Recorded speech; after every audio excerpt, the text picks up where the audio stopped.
control of the purse by the people's representatives in Congress.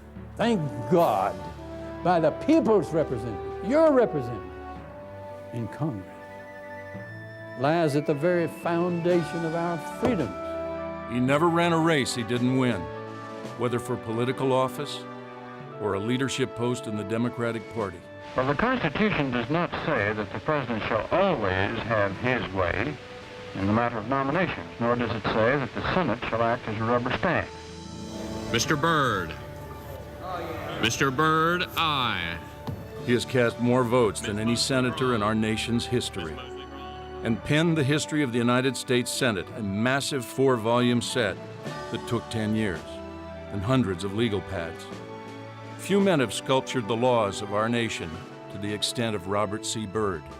He will tell you that he has served with, not for, a total of 11 U.S. presidents.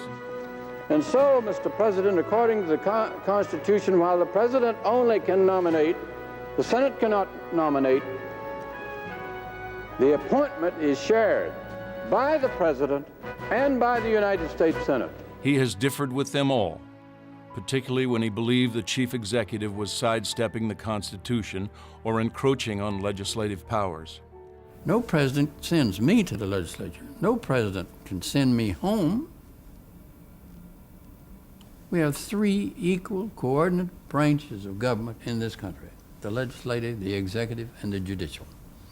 And we who are elected in the legislative branch should not look upon any president as a king. We ought to be willing to disagree with him. But this man, who strolls the marbled halls of the Capitol as patriarch of the Senate, began life on much less stable footing. He was born in North Carolina in 1917. Before he could walk, the loss of his mother to influenza made him an orphan. Cornelius Calvin Sale was his name, but not for long. Less than a year old, he was sent to the coal camps of West Virginia to live with his father's sister and her husband. They later adopted him and renamed him Robert Carlisle Byrd. My name was Sale when I was given a name. My name was Cornelius Calvin Sale, Jr. That was my name. And if I'd have kept it, they'd have given me the nickname Corny, wouldn't they? Lerma and Titus Byrd were stern, frugal parents who bought their only child books and pens and paper instead of toys. Affection, not just money, was hard to come by. Later in life, Byrd told an audience that he could not recall ever having been kissed by his mother. The Byrds ingrained values in their son that would become hallmarks of his character: reverence for God first and foremost, the importance of an education, commitment to hard work, and perseverance and tenacity.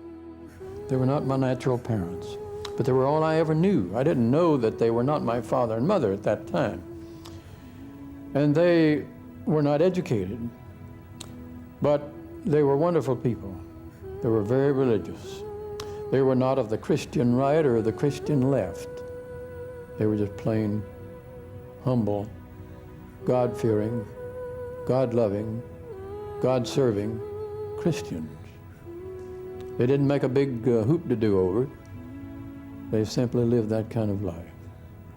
My dad, when he died, when he left this world, he didn't owe any man a penny. I'd never heard him use God's name in vain in all the years that I was with him. He was just a humble, poor farmer and coal miner.